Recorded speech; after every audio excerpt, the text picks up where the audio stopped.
is Kevin Harris with Architect Talk, Fix the Floor Plan Live. And I'm going to discuss tonight a 1980s house in Pensacola, Florida that we renovated, or did a proposal to renovate, and it's the existing house, and I'll show you the proposed. Here's sort of a quick view before we get going of the proposed, and give you an idea of some of the things we changed. And I'll explain what the issues are with the house, as well as my proposal. So, welcome. And, here we go. So, we've got about 7 minutes before we go. And pardon? Wow, great. Okay, well, good. Well, tell me where you're from, and if you have any questions before we get going, I'd love to answer some questions. I got about 7 minutes before we do that. So give me some questions, any thing you'd like to know about doing custom residential architecture or renovations, and I'll be happy to answer them. So Brent Muncie, where are you from? Let me know where you're from and what your question is. I'll be happy to go over it. Everybody has a house and or lives somewhere, for sure, and most of them need to have renovations, unless you have a forever home that was done. And all those that, Butterbeth, welcome from Louisiana. Nice to see you. The house was added onto the left side. This house has not been added on, but it's squished over. You see? Move it, try and center this. There we go.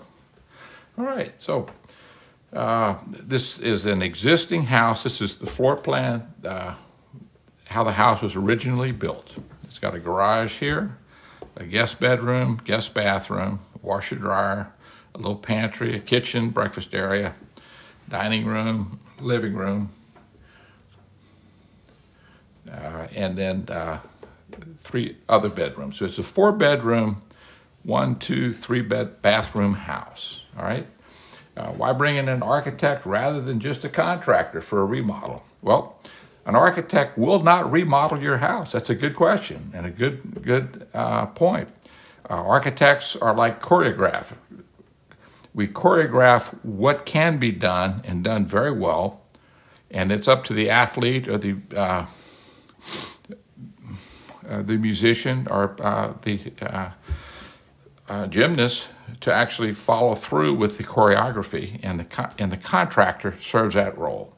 So if you want to have get a gold medal, you have to have a choreographer. Somebody choreograph what it is you do. And that's what an architect does. We look at the plan, we analyze it, we analyze the lifestyle of the owner, the actual site, how the house is built, and then how can it be better arranged functionally, and then come up with all the details to do that and to make it a better place.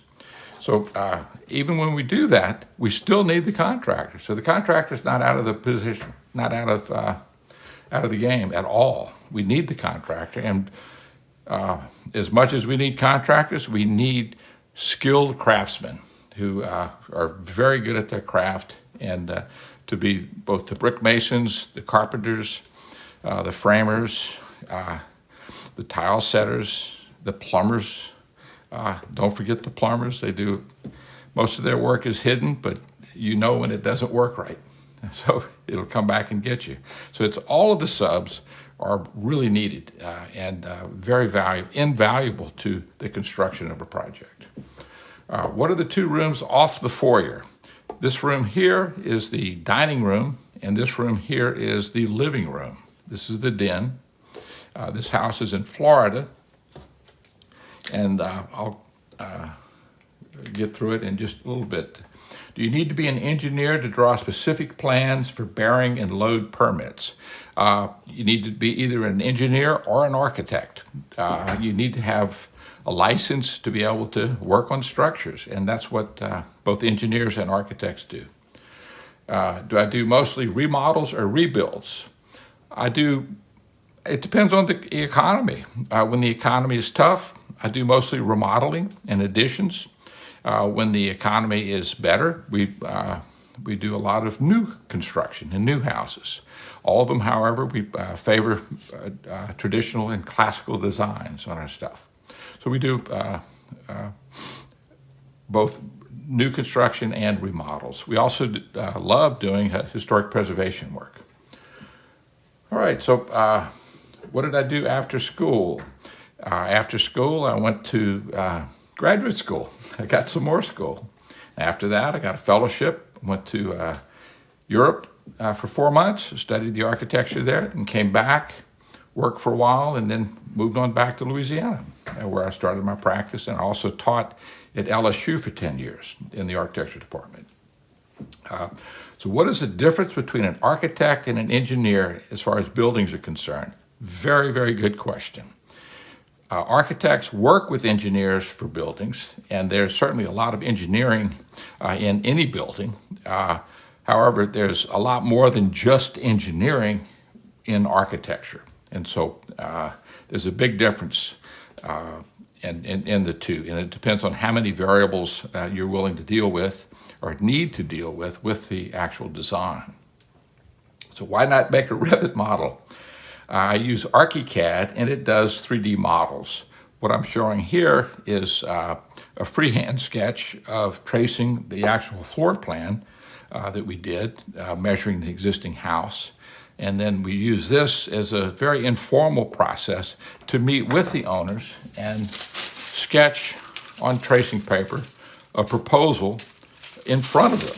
And so it's live, and I'm trying to recreate a little bit of that here with the TikTok Lives so that you get a feeling of what a design consult is like. And so do I ever do my own structural calcs? I was taught that, but bear in mind, I went to architectural school 43 years ago. That's when I graduated from graduate school. I graduated from my undergraduate in architecture in 1977.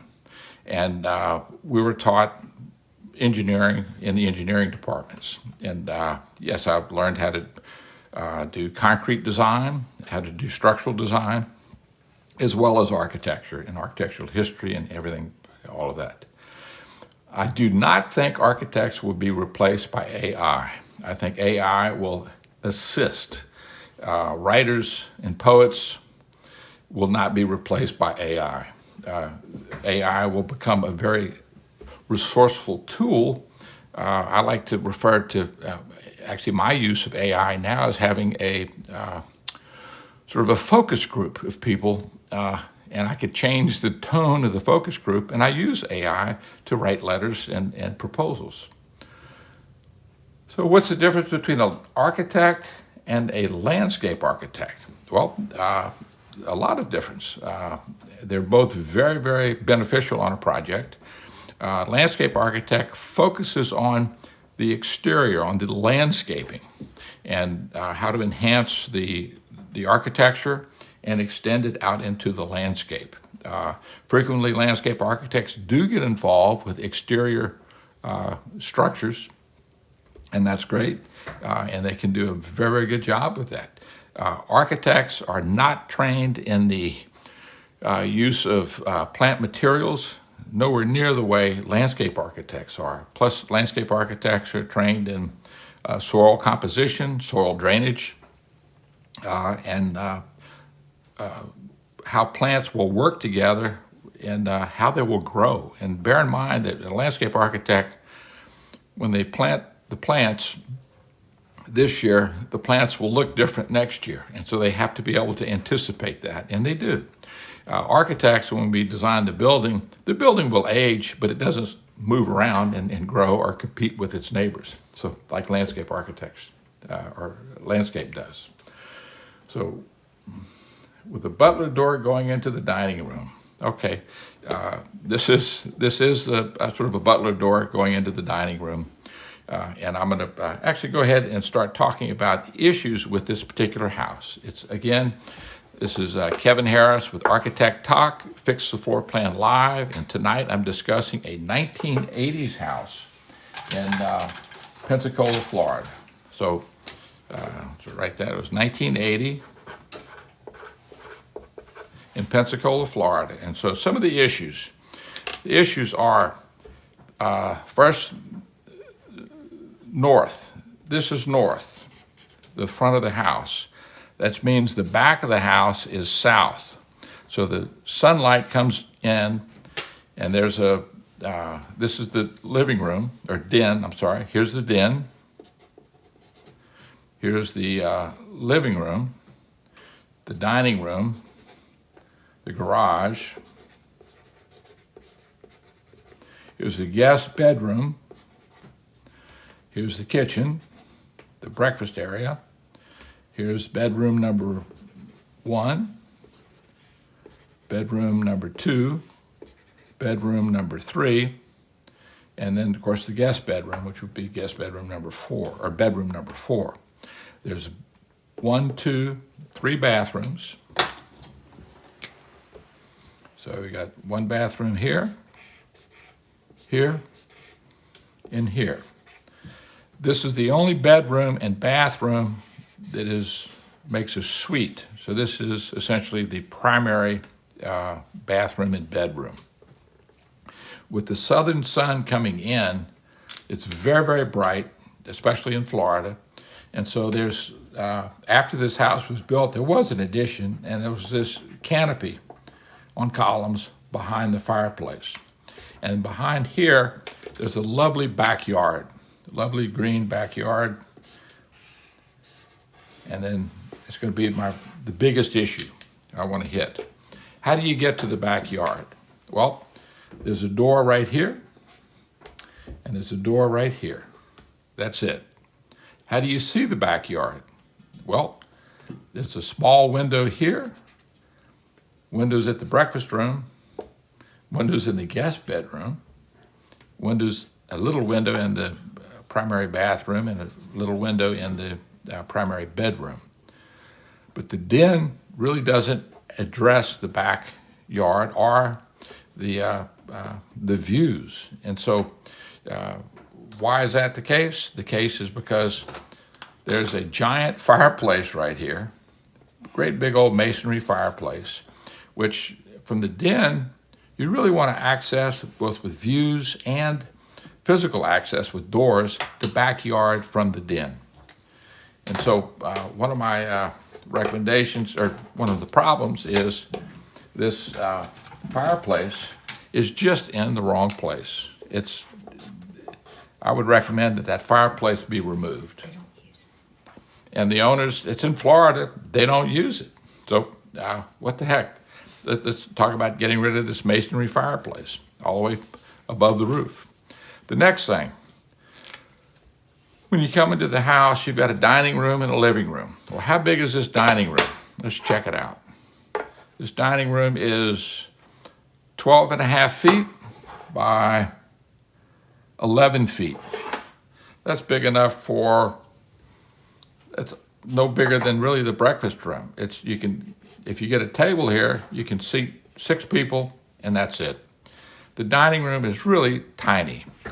Also, the dining room is not open to the kitchen. It's not open to the den. This house follows a floor plan that's really rather Victorian, where there's individual rooms dedicated to functions. So you enter the house, guests would enter the house here, go to the living room, have a conversation, go to the dining room, have dinner, maybe come back to the living room, and then leave. The den is the family area. Now the den, kitchen, they're open to one another. However, in this kitchen, there's a series of cabinets right here that hang from the ceiling.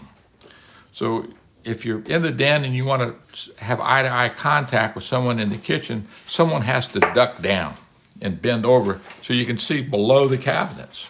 So that's a huge problem, I think. So this overhead cabinet has got to go, which means we need to find some sort of a place, a location for the talk about is access and doorways.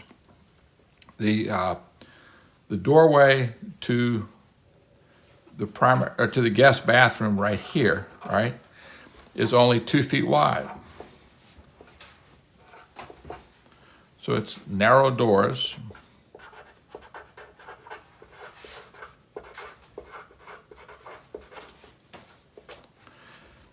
And I'm going to say less than 3 foot 0 inches, because ideally a door should be 3 foot wide when it's open. Otherwise, you can't get through with a walker or a baby on your hip or a bag of groceries on your hip. It's just too narrow. So I recommend that 3 feet wide for the door. So you've got this door, and then in this bathroom, there's another 2 foot door. So if you're in a walker or in a pair of crutches or of unique size, you have trouble getting through this doorway and through this doorway to get to the bathroom. That's a problem. Let's go into the owner's suite, the primary suite. Another 2 foot door and another 2 foot door. Well, I've told you before, this house is in Pensacola. Pensacola is full of people who've populated with lots of people who've retired from the military. And I suppose I haven't been served in the military, and I commend all our veterans. However, what I have seen is that many of the bathrooms in ships and then on military bases, they're tiny and they're shared. And so that wasn't conceived as an issue. It is an issue today, I think. The guest bedroom also has a 2 foot wide door going into it. These are all problematic areas, and I recommend they need to be removed. So we've got the fireplace.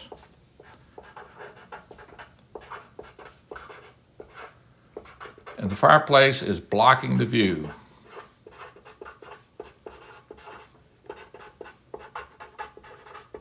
And the views to the backyard and to let more sun come in. You've got a shade structure here, so that will help prevent the direct sun from making it a greenhouse inside the den.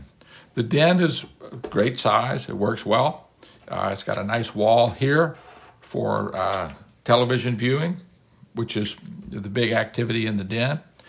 Now, the living room is not used as a living room. It's just too small. It's a little bit bigger than the dining room, but not much. It's 12 and a half, actually it's the same size, 12 and a half by 11. And so what the owners wanted to add on this project, they wanted to add an office.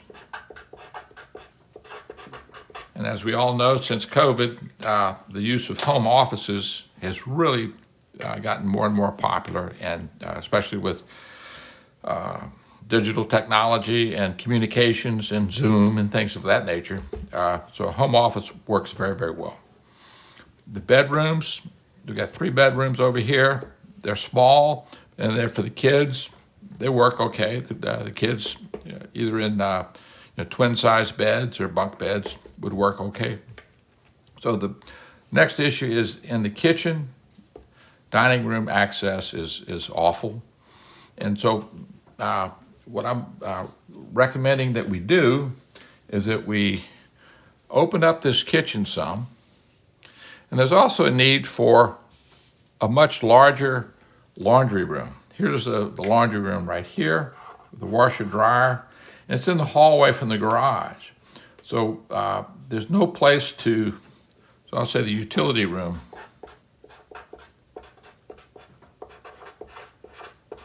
So the owners want to add a utility room that's big enough to fold clothes, have a sink to rinse things, to have folding space, have space for sewing projects and other projects. And so this room is not big enough. Another issue is the pantry. Where's the pantry in the kitchen? It's not. The pantry is right here. It's big enough for a 2 foot door, so it's about 2 foot 6 inches wide. So the pantry, we need to add a pantry. And then the other thing the owners want to add is a larger primary bedroom suite. They want a primary bedroom suite. And that includes closets. That includes a bathroom with 2 lavatories, a shower, and amenities like that, so that they can be more comfortable. And so, what are we going to do? Well, let me get the next plan, next version of this.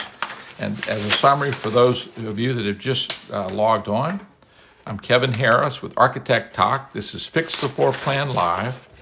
And I'm talking about a 1980s house in Pensacola, Florida. It has narrow doors. They're less than 3 feet wide. They're actually 24 inches wide. There's at least 6 of them in the house. There's more than 6.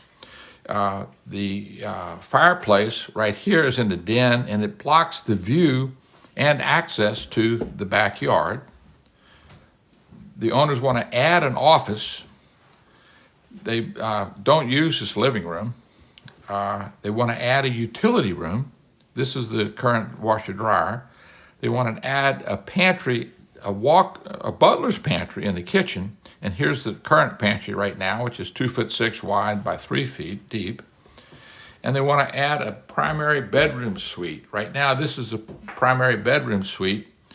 It has 2-foot doors. It has a tiny tub that's only 2'6" wide. It has a single lavatory, and then here's the bedroom. It's also, the primary bedroom is right next to all of the 2 of the kids' bedrooms. The really private area is way over here, which is the guest bedroom, which it shares a bathroom with there's 2 shared bathrooms here and here on 2 sides of the house for guests. And then there's a garage. They do not use a garage. Like many people, the garage becomes a big storage unit. And so, and it's not wide enough. The garage door is only 17 feet wide, and that's not wide enough for 2 cars to get in. So you can get 1 car in there, but it's a giant room. You can see it's bigger than the den. It's the biggest room in the house, and it's underutilized square footage. So here's what we're going to do. We're going to take the existing house here and put another plan here. And I'm going to take my handy dandy eraser and erase walls. So first thing we're going to do is we're going to look at the fireplace. So here's the fireplace, and we're going to remove the fireplace. And for those of you that are worried about structure, fireplaces, the house, you can remove a fireplace because the house cannot rest on the fireplace. So that's not a structural issue. Next item we're going to do, we've got a 2-foot wide door here. We're going to make that a 3-foot wide door. Now I can't make this a 3-foot wide door, but I can make it a 3-foot wide opening if I get rid of that wall altogether. There's no need for it. Same thing in this bathroom. Get rid of that wall and get rid of this door. Or not get rid of it, but make it a 3-foot wide door. And I'll come back and draw in the doors in a second. So let's do that while we're going. So here is a 3-foot wide door into the bathroom. This one, 3-foot wide. And so for very few dollars, you've created a lot more elbow room, if you will, both in the guest bathroom and in the dedicated bathroom in this suite. I'm recommending and recommended that the primary bedroom suite become the new guest bedroom suite. All right, so your guests can be there. Then I want to take the, let me see, a few other things. The washer dryer, we're going to get rid of that.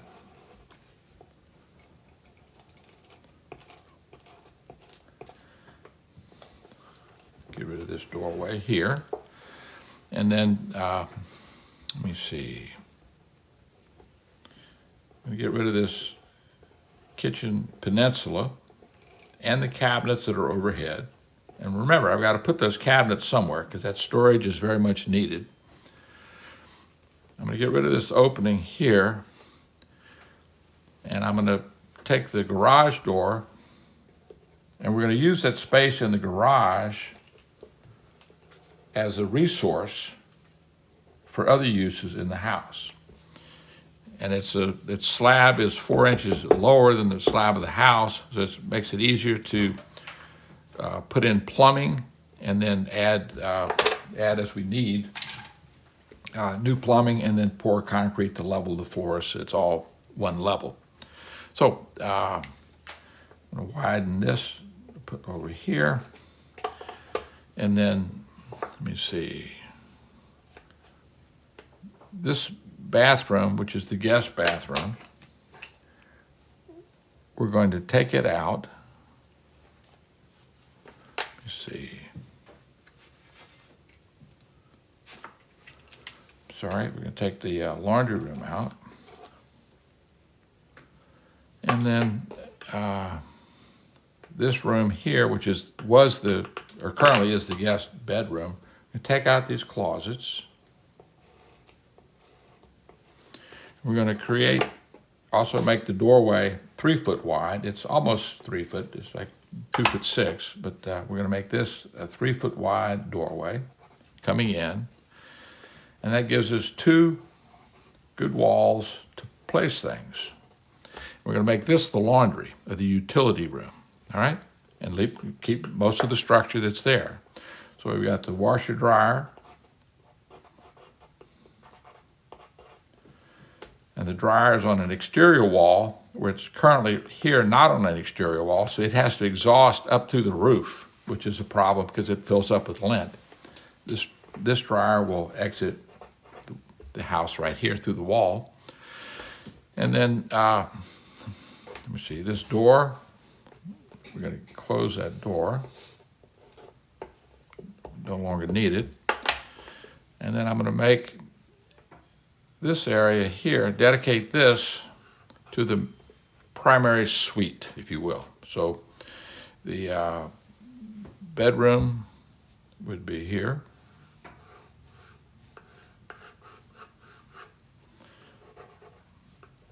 Have windows on the front of the house, new ones.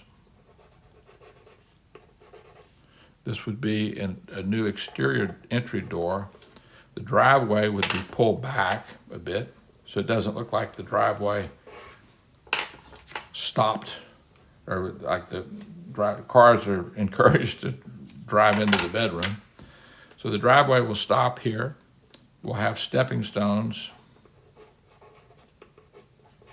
coming from the driveway into the house.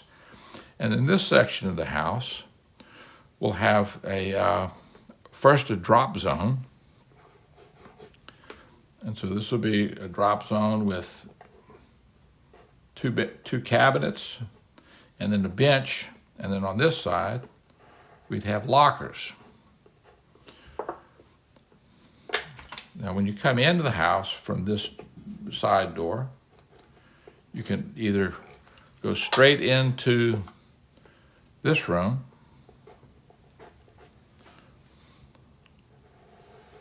which we're going to close this door to the kitchen area right there, right? And then when we're redoing the kitchen, we're going to replace all the cabinets. So let's take these cabinets out. We're going to put in new cabinets. Again, the cabinets that are in there are 40 years old, and they warrant being replaced. And so the new kitchen, the replacement kitchen, will take advantage of this wall for cabinetry and a refrigerator. Put a refrigerator right here. Take advantage of this wall for cabinetry and put a cooktop right here. Overhead cabinets. And then 4 feet over from this set of cabinets, we'd start the island. And the island I would make 5 feet thick and 8 feet wide. And so that we've got room for bar stools on this side. We've got cabinets underneath. We put the kitchen sink right here. More cabinets underneath, and then we've got niche space, except where the bar stools are, I'd come over with a higher level bar stool or the counter so that when you're in the den, you're not looking straight into the kitchen.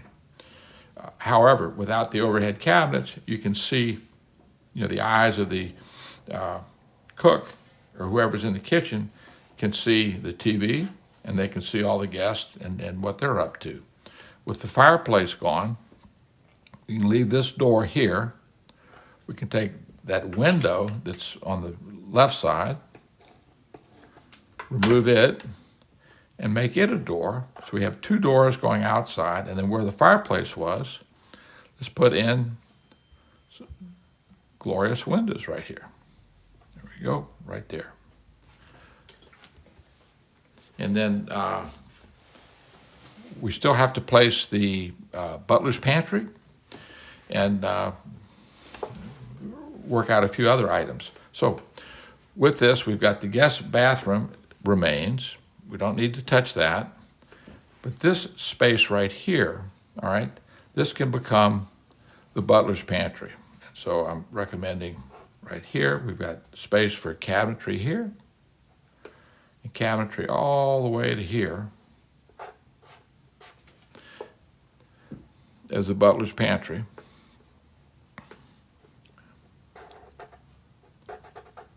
And so when I use a pocket door here and a pocket door there, I love pocket doors, and we'd use a pocket door here. So the owner's suite, here's the entrance here to the owner's suite, or primary suite, with its two windows looking north. And then the bathroom, use a pencil, there we go. Here. So we've got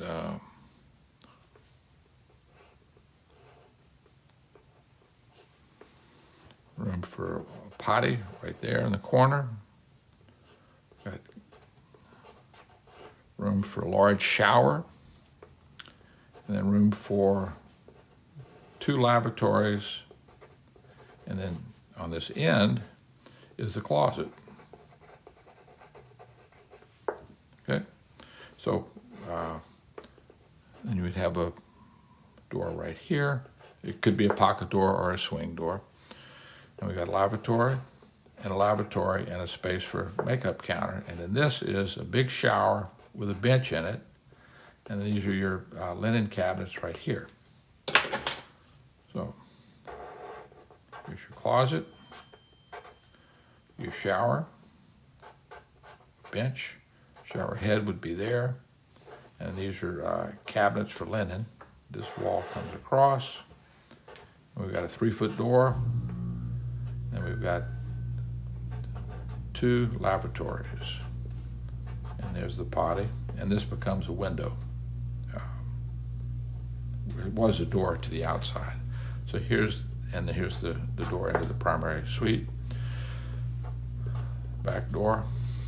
And then the way this all works is this becomes the office. And the office doubles as the back entrance to the house. You've got this foyer and the front foyer. So guests will come through to the front door into the foyer. We've got an office, and we've got the kids' playroom. And these can swap if needed. Then here's the den. And here's the outdoor living.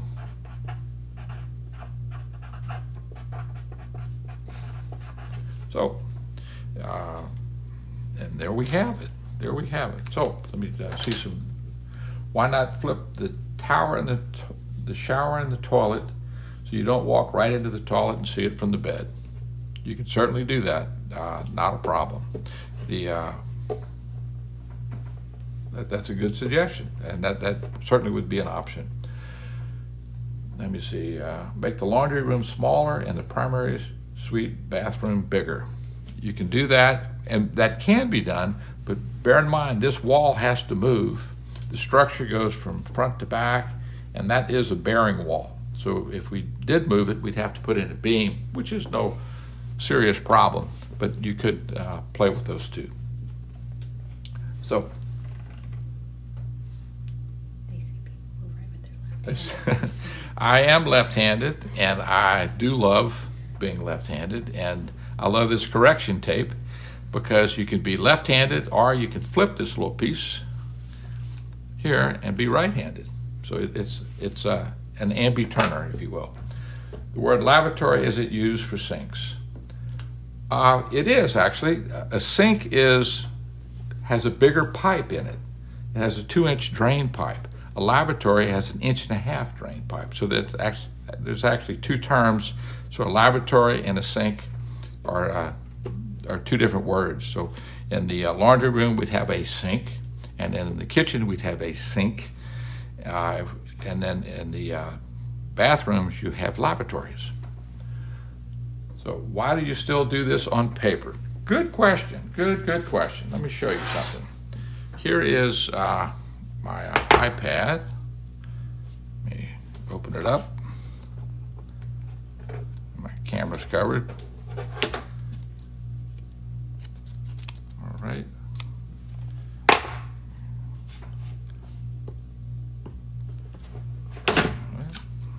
So much for the tape. Okay, so I'll show you here. I was using the tape to protect the innocent. So here we go. So here is my iPad, and this is a program. I use ArchiCAD, and ArchiCAD allows me to take my CAD or BIM drawings. BIM is B-I-M, Building Information Management, and make it 3D. And so this is a CD set for a project I recently did. I've got architectural, structural, plumbing, mechanical, and electrical drawings. So these are all the architectural drawings. And so let's go to the first floor plan. Here's the first floor plan, and if I press right here, it shows the floor plan. And you can zoom it because it's touch sensitive with the iPad. And so you can see we've got a front porch, living, dining, side hall, den, breakfast, rear porch, master bedroom, etc. If I press this button here, it shows me a half plan. It shows the floor plan, but it also begins to show the 3D aspect of the house, right? You can walk through it if you want. Here's the columns, the handrails. It's a raised pier house. And then you can go all the way through the back. So what I find is that I do it freehand initially for the client, and then I enter it into CAD, which is here, all right? But when I draw it in CAD using the program ArchiCAD, I actually tell the program that when I draw this wall, I say how tall it is. When I draw a cabinet, I say what cabinet it is. And this cabinet has a microwave in the drawer. This is the island. This has a wine cooler right here. Here's the lavatory, or this is actually a sink in the kitchen. Here's the cooktop in the kitchen. Got the fridge, got wall ovens. And so I tell the program all of these things, and then when I go into 3D, boom, let me show you. Here's the kitchen. So here's the sink. Here's the sink, the views from the sink, the cabinets, the cooktop, the island, the wall ovens over here, etc. So yes, I do draw in CAD, and I draw in this program, which actually allows me to give you all of the detail, all of the wonderful detail in the house. And it's linked to the 3D model, so I can show the contractor and the people bidding, the subcontractors working on the house, I can show them these details, and when they engaged into the 3D model, you'll see right here, this is the porte cochere. This is how the roof works. And so you can remove this drawing, hide it, and that's the model that shows the building is cut, but here's where the cars drive through, and this is the detail. So if I go back, or I go to the drawing, and it shows you another version. So the 3D CAD or BIM in 3D allows you to have everything's interconnected. And so I've had contractors say, well, it's in 3D, you can't lie. And you can't, because all the details are there. And so yes, I do draw in CAD. So some more questions. Here we go. So when did I want to be an architect? I realized I was going to be an architect when I was 5 years old. One of my father's cousins was an architect. He added on to our house, and I just fell in love with everything he did. And actually, instead of kindergarten, I spent time with him.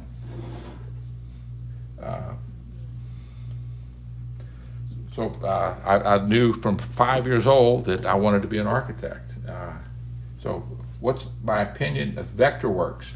I actually owned 5 licenses for Vectorworks. I tried it for a while, we got very proficient with it in my office, and then I tried to modify how Vectorworks worked.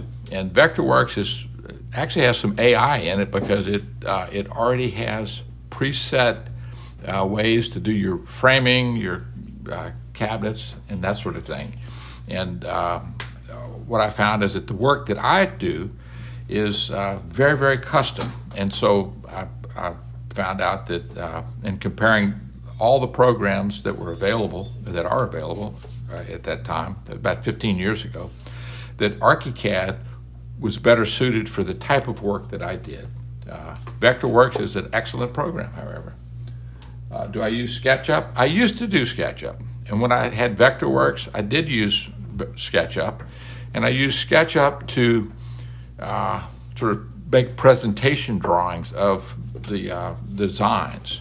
But what I found with ArchiCAD is that it does, those images I just showed you, the 3D of the house, they come automatically with ArchiCAD.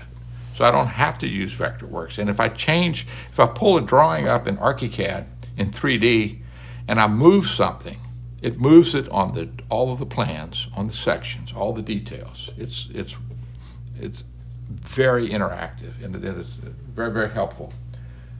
How can someone send their floor plan to me? Look at at the top of TikTok of this page, and you see Kevin Harris Architect Talk.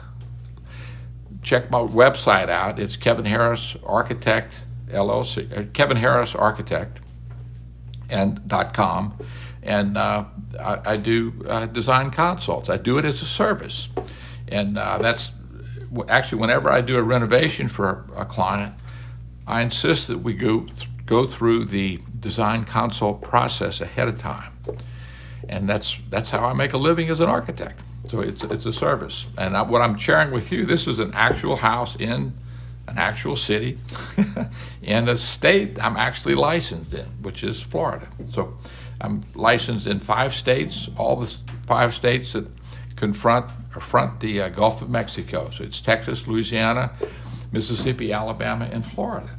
And I'm as an architect, since I call myself an architect, I cannot practice architecture in a state that I am not licensed in. So you're a draftsman and you use VersaCAD, kind of dated but works. Well, VersaCAD is dated, but so is pen and pencil, and it still works fine, works today, right? And so pen and pencil is a good thing. So from California, welcome, California. You've got a person that licensed there now. I did. I You do. lost a staff I member. lost a great staff member to the sort of Los Angeles area of California, a little bit further south, and he's loving it. I wish he'd come back. But anyway, But you're not. am I also an engineer? No. I have many courses in engineering, but I am not a licensed engineer. I'm a licensed architect. And there's a little crossover in engineering with architecture. However, there's very separate things, and I do hire engineers on a regular basis. So, had you, a see-through paper before this house that you drew some changes on? Yes, I had a see-through paper right here. So here's a see-through paper, and I call it tracing paper, a yellow trace. But here's the proposed after, and then let me show you the before.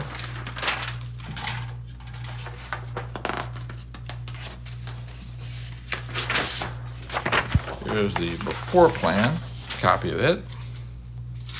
And then I'll show you, and I do this with my clients on a design consult. I'll use the tracing paper because it's quick. And here you can see the fireplace has been removed.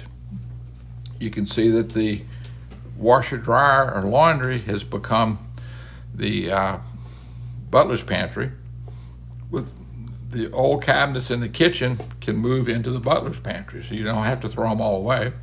You have to buy some new ones though. And then this wall here is all pantries. It's a 1 foot deep set of shelves, if you will, floor to ceiling, and you can store, I think, a year's worth of food in this pantry. It's wonderful. When you're coming in with groceries, you come in the back door and right into the pantry, deposit everything, and then go into the kitchen. Or you can go into the library as a transition zone into the primary suite. But this shows you, here's the primary suite, and then how it's been changed. See how the doors have gotten bigger and this wall has been removed? So sharing this with owners with the see-through paper, as you call it, helps them visualize what I'm proposing for them to do with their construction.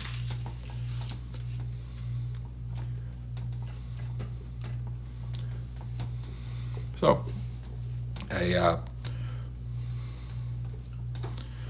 on doors, a 2 foot door is impassable for most people. And many houses, unfortunately, have 2 foot wide doors. Houses, the building code, thank goodness, in the late 1980s, they began to outlaw doors less than 2 foot 4 inches wide. However, that's still too narrow in my estimation. And so anyone watching can learn from this.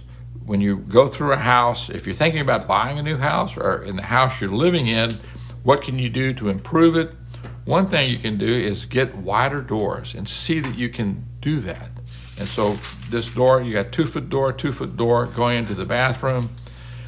I've got rid of this wall is unnecessary, and it's like it's too much work to get into the toilet from anywhere, because you got door, and then toilet. Same thing as a guest, door, and then toilet. So you got to go in, close the door, go in, close the door, and then do your business or take a bath.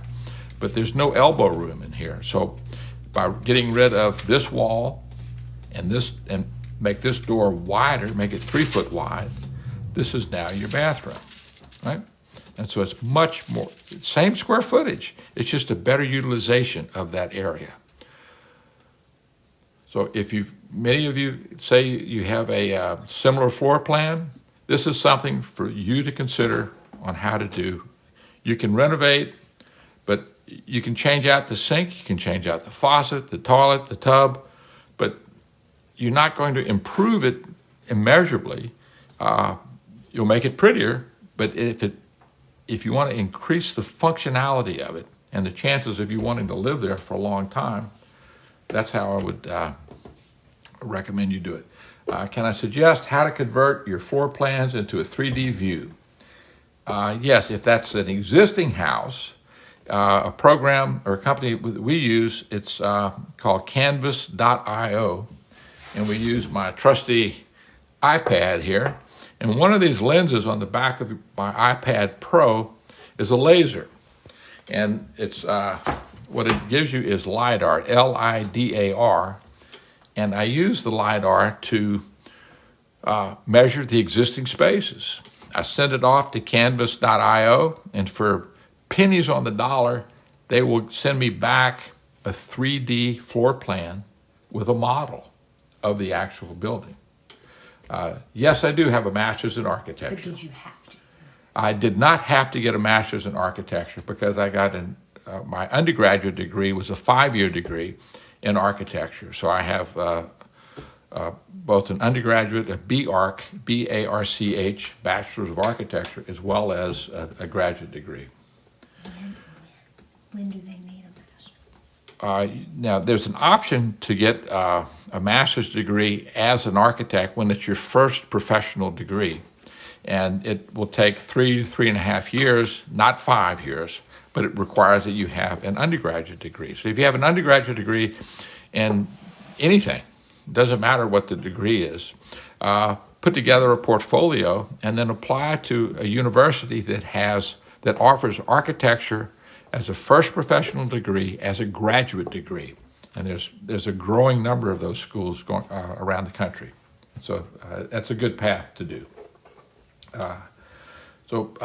Yes, this is a real project. This is a real project. All of my TikTok lives are real projects. A good place to find a small house with a loft around 900 square feet, call your local friendly realtor, and they'll be able to guide you in that search. That's what they do. Do architects and engineers get along during design? Well, the ones that I don't get along with, I don't use a second time. But I have some now that I love using. And actually, when I was an undergraduate, some of my favorite professors were engineering professors. So yes, they can get along together. And it depends on who's, you have to be reasonable and you have to compromise a bit. And you know, one of the quotes that I loved the most from my undergraduate days was my structural engineer professor told me that, Kevin, gravity always wins, right? And when you do your structural analysis, everything must equal 0, because if it doesn't equal 0, that means something's moving and there's a problem. Yes, I admire engineers, always have. I love what they do. And the more work I can have the engineers one, I need to explain how I want the building to look and how it to function. And I have to make, I know from experience as well as education how far different materials can span, more or less. And my goal is to have it a safe building that's structurally sound without overdoing everything. What I've done now, I've been practicing for 43 years, and what I do now is, when it comes to just as a due diligence to double check some of my beams that I'll put in projects, I hire an engineer to handle that, and we get along great. Whenever I'm doing out-of-town building, I always work with a soils engineer, because I'm not familiar with this. Talk about a grab bag of mixed surprises is the soil. And so soils, I always recommend using a soils engineer or a geotechnical engineer. So do I like hand drafting or CAD better? I like them both. I love them both. When I'm thinking and conceptualizing, freehand, absolutely. But once I get into the freehand, I'll put it into CAD, and I absolutely adore it. I can zoom in at the micro level and make sure things work. With CAD today, especially the BIM aspects of 3D CAD, if something's ugly, you knew it before you finished your drawings, and so it's your fault. So the architects, there's no excuse for working on or producing an ugly building. K-State, I have one of my favorite employees has been with me for, 15 years. She graduated from K-State in interior architecture. Yeah. And she's now licensed interior design in my office. And very good. Love Kansas State. Let's see. So why did architects stop making good drawings after the advent of CMAR? I don't know CMAR. Not quite sure what CMAR is, but our drawings, I think, are beautiful. They're legible, and I work after every set of drawings. When the contractor gets finished with the project, I interview the contractor in my office with my staff, and we go over the drawings we did, and I say, okay, from your experience of this last project, which drawings did you find very helpful? Which drawings did you find confusing? And which drawings did you find that were unnecessary, that you didn't even care about and nobody read? Because that's a wasted effort for me. And so we constantly improve what it is we offer to our projects, on our projects, and for the contractors. So let me see, CMAR, we just looked it up, or my friendly staff did. Delivery method which the Louisiana Department of Transportation and Development uses a design professional that is engaged. Anyway, I don't use CMAR, and we do good-looking drawings. Any school suggestions for a master's degree? Absolutely. If you're interested in traditional or classical architecture, Notre Dame, by far, is absolutely the best. Yale is excellent. I went to Harvard. Harvard is very modernist-based. Excellent school, excellent school. I got a super education there. I mean, check out the type of work you want to do and the schools that are within the possibilities of you attending. Nothing wrong with state school? And there's absolutely nothing wrong with the state school. So, who's my most inspirational architect? Well, I would say an old, like over 100 years ago, a Louisiana architect named Henry Hobson Richardson. H.H. Richardson, he was from New Orleans, or grew up in New Orleans, and moved during the Civil War. He was at the L'École des Beaux-Arts during the Civil War, and then came back to Boston, to the United States. He couldn't get to New Orleans because of a blockade. And he went to Harvard, and he did some fabulous architecture. He did Trinity Church in Boston, a lot of the campus buildings on the Harvard campus, and all over the country. He's the only architect, or the first architect, to really have a style named after him, and it's Richardson Romanesque. So I find him very, very inspirational. Did I want to be an architect when I was growing up? Yes. When I was 5 years old, one of my father's cousins was an architect. He was actually at Taliesin with Frank Lloyd Wright, and Wright had died. So my dad's cousin was moving back to New Orleans from Taliesin and doing projects for family members along the way, and he added on to our house when I was 5. So my mother, his name was Roy, and Roy and I got along great. I just loved being around him, and so I was his shadow. He lived with us while he did all the drawings and measurements of the house and the additions, and then because I was there for the construction. But my kindergarten suffered because that was my kindergarten. And when I got to first grade, I'll just put it this way, I was creative, I was left-handed. I had a bunch of nuns trying to cure that ill, unsuccessfully. And I had a school that did not teach art. So we're talking about H.H. Richardson, my wedding ring right here is designed by Mignon Fagier, a New Orleans jeweler, and this motif is based on a H.H. Richardson building in New Orleans, the Crane, and it's also based on the Crane Library in Massachusetts. At any rate, again, he's a big influence of mine. Let me see. Do some architects draw windows and doors that can't be built? Well, sure. It's easy to draw.